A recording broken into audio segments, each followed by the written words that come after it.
sometimes as an ambassador, you are in this lucky position, so thank you very much.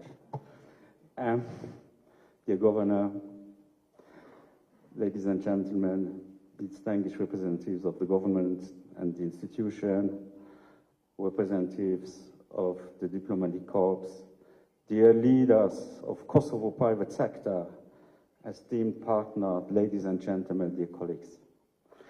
It's an honor to address you this morning at the Green Business and Industry Summit 2025. This gathering reflects not only Kosovo ambition, but also its determination to turn the green transition into a driver of economic competitiveness, investment, and long-term prosperity. Today, the global conversation on climate action has shifted from a vision to execution. Countries and businesses are judged not by what they aspire to do, but by what they implement, by the policies they bring to life, the partnership they forge, and the investment they mobilize. Kosovo is clearly stepping into this phase, adopting strategic frameworks such as the energy strategy, the National Energy and Climate Plan, the Circular Economy Roadmap, and advancing a voluntary contribution aligned with the Paris Declaration. These are significant and forward-looking commitments. Yet, as we all know, particularly here, but everywhere, strategy alone cannot transform an economy. Real progress requires capable institutions, access to sustainable finance, a skilled workforce, and a private sector ready to innovate and to invest. This is precisely where we, the government of Luxembourg, has stood by Kosovo for more than 2 decades. Through this partnership, our goal has remained constant: to strengthen Kosovo's resilience, prosperity, and its European orientation. In the energy sector, Luxembourg supports Kosovo in accelerating renewable energy, strengthening energy efficiency, and expanding access to sustainable finance for businesses. This includes developing financing mechanisms that lower risk and encourage companies to invest confidently in clean technologies. Before I begin, I would like to extend my heartfelt appreciation to His Excellency Erik Dietz, Ambassador of Luxembourg to Kosovo, for the continued partnership and support that have made this conference possible. Luxembourg has been a steadfast ally in Kosovo's journey towards sustainable development, offering not only financial assistance, but invaluable expertise, guidance, and long-term commitment to strengthening our institutions and our private sector. Your support reaches far beyond diplomacy, it is transformational, and we are sincerely grateful. Thank you. Gjithashtu, dua të shpreh vlerësimin tim të veçantë për zonjën Zana Bajrami Rama, drejtoresh ekzekutive e rrjetit sjelësor Kosova, dhe për të gjithë ekipin e saj, për përkushtimin, planifikimin dhe organizimin e shkëlqyer të këtij eventi sot. Faleminderit Zana dhe ekipi. Është privilegj të ju drejtohem sot në Green Business and Industry Summit 2025. Moment kyç për të armën ekonomike dhe klimatike të Kosovës. Konferenca sotme nuk përfaqëson vetëm vazhdimin e dialogut, por një kthes vendimtare. Kalimin nga ambicia në veprim, nga zotimet në letët e progresi i mashëm në terren. Kosova po hyn me vendosmëri në një fazë të re tranzicionit të gjelbër dhe sektori privat është në qendër të këtij udhëtimi. Po takohemi në një kohë kritike. Siç e cekja dhe zona kanë kaluar 10 vjet nga marrëveshja e Parisit, dhe megjithëse Kosova nuk është në shkuese formale, ne kemi ndërmarrë hapa të guximshëm dhe vullnetar për të parafruar me objektivat globale të dekarbonizimit. Miratimi i kuadrëve të reja ligjore dhe politike dëshmon për kushtimin tonë ndaj standardeve europiane, Green Dealit dhe arkitekturës së re të financave të qëndrueshme. Por politikat nuk mjaftojnë. Ato janë vetëm pika e nisjes. Ndikimi i vërtet ndodh kur bizneset i shndrojnë zotimet në veprime konkrete, në uljet e emetimeve, rritje të efikasitetit, transparencë dhe investime në rritje të qëndrueshme. Dua të theksoj një mesazh thelbësor. Sektori privat nuk është pasagjer në tranzicionin e gjelbër. Ai është motori i tij. Rruga drejt dekarbonizimit dhe ekonomisë qarkore kërkon më shumë se sa vizion. Ajo kërkon kapital, inovacion, kapacitet operacionale dhe gatishmëri për të përqafuar ndryshimet. Dhe tashmë po shohim përparim të prekshëm në disa fusha. Ankanet për energjinë e rinovueshme po hapin mundësi të reja investimi për sektorin privat. Strategjitë e ekonomisë qarkore po krijojnë modele të reja biznesi. Institucionet financiare po zhvillojnë instrumente të financave të gjelbra të përshtatura për nevojat e Kosovës. Kompanitë, si të mëdha, ashtu edhe të vogla, po integrojnë parimet e ESG në qeverisje dhe në operacionet e tyre të përditshme. Kjo është një pikënisje e fuqishme, por është vetëm fillimi. Ka 3 arsye kryesore pse bizneset duhet të angazhohen fuqishëm në tranzicionin e gjelbër. Së pari, konkurrueshmëria. European Green Deal po i përmson zinxhiret e furnizimit, rregullat e prokurimit dhe kërkesat e tregut. Për kompanitë që eksportojnë ose synojnë investime të huaja, qëndrueshmëria nuk është më opsion, është domosdoshmëri. Së dyti, qasja në financa. Financat e gjelbra po rriten me ritme të shpejta, por kapitali do të shkojë vetëm tek kompanitë që dëshmojnë performancë të besueshme në fushën e ESG-s, transparencë dhe ndikim të mashëm. Së treti është menaxhimi i rrezikut. Rreziqet klimatike janë sot rreziqe reale biznesi, nga kostot e energjisë deri te rregulloret e reja. Kompanitë që nuk përshtaten rrezikojnë koste më të larta dhe rënje të konkurrueshmërisë. Ju falenderit, Antigona. Fillimisht, mirëmëngjesi të gjithëve. Ju falenderojmë zërin Rama për ftesën, po edhe për organizimin e shkëlqyeshëm.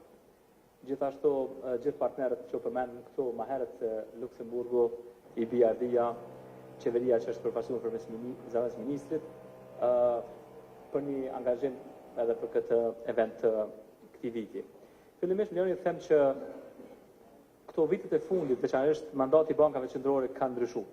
Në qoftë se ky diskutim do të ishte bërë para një 10 vitesh, do të kishte qenë shumë jo normale me qenë prezent Banka Qendrore ose guvernatori në një panel të tillë. Për shkak se rreziqet kanë evoluar, ambienti ku ne operojmë ka ndryshuar, është mbase normale sot që Banka Qendrore të jenë pjesë e këtyre diskutimeve, edhe aq më tepër edhe më mirë kur bashkë me ta është edhe industria, edhe sektori privat dhe bizneset, sepse impakti që sot e kanë politikat qoftë në aspektin e promovimit, nxitjes së investimeve, qoftë në menaxhimin e rrezikut kujdesshëm prej sektorit financiar dhe prej sektorit privat, ka një kuptim shtesë se sot jemi bashkë. Ekziston një debat ose një diskutim rreth rolit që Banka Qendrore duhet ta kenë në kuptimin e menaxhimit të rreziqeve klimatike. Ka një ndarje të mendimesh, disa mendojnë që kjo nuk duhet të ishte detyrë e Bankës Qendrore, ka disa që mendojnë që në shumicë që kjo është detyrë e Bankës Qendrore, sepse lidhet drejt për drejt me stabilitetin e sistemit financiar, lidhet me performancën e sektorit privat në kuptimin e rreziqeve, po në kuptimin e aftësisë për të përshtatur me rreziqe të reja, po dhe me aspekte shumë praktike që lidhen me klimën. Çështja e ESG-s, ju me drejt edhe folët përpara, do të thonë e trajtuan, nuk është çështja vetëm e ambientit. Është çështja edhe kontributit për përgjegjësi sociale, çështja edhe e njerëzve, edhe e tregut punës, edhe aftësimit edhe shkatësimit tyre. Kështu që mendoj që në këtë kuptimin e plot fjalës, pavarësisht që sot më shumë është fokusi ka green kuptimin e financimit, mendoj që në kuptimin e plot fjalës saj është shumë më kuptim plotë. Tash sa përket Bankës Qendrore se çka kemi ndërmarrë na. Kjo është vetëm një hyrje se pse po merrem na dhe jemi marrë me këtë temë. BÇK-ja nga dhjetori i vitit 2023, pra disa muaj pas se unë jam rrugu guvernator, ka miratu një plan strategjik, i cili për herë parë ka përfshi ose i ka integruar menaxhimin e rrezikeve klimatike, mbështetjen e iniciativat ESG-s edhe burimet alternative të financimit të ekonomisë së gjelbër si pjesë e planit strategjik. Madje në 5 shtylla në 3 prej tyre përmendet. Kjo është bërë bashkë me bordin e BCK-s, disa prej anëtarëve të cilët kemi edhe prezent për sot, që tregojnë për konsistencën në mbështetjen e këtij qëndrimi. Çështja e dytë ka qenë në dhjetor po ashtu të atij viti jemi antarësuar në rrjetin e bankimit për financat qëndrueshme, SBFN, që është një rrjet ndërkombëtar që operon në kuadër të Bankës Botërore, përkatësisht të IFC-s. Pra, vullneti jonë që me qenë i përfshirë në politikat regulative, me kuptuar ndryshimet që apo ndodhin në botë, ka qenë që ne të antarësohemi dhe për këto jam falendërues të IFC-s, cilët kanë ndihmuar që ne të jemi antar në këtë rrjet, ku stafi jonë merr pjesë për aspektin ngritjes kapacitetit, por edhe për aspektin informimit se çka bankat qendrore bëjnë kur vjen puna te rreziqet klimatike. Çështja e tretë është në prill të vitit 2024 me mbështetjen e FMN-s kemi miratuar një udhëzim që lidhet me mekanizmin e rregullimit të kufirit karbonit ose i quajtur ndryshe ZBAM, Carbon Border Adjustment Mechanism, ku sektori financiar kërkohet të raportojë mbi ndikimin që ka, do të thonë, çështja e karbonit në financimet e tyre dhe përrjedhoi rreziqet që mund vijnë nesër për kësaj. Për ka qenë nisma e radhës. Në janar të vitit 2025 kemi miratuar me mbështetjen e USAID-it një udhëzues që quhet udhëzues për kredite sindikuara ose syndicated loans, ku qëllimi parëshor i cilit ka qenë mbështetja e financimeve të mëdha, veçanërisht në energji të pastër.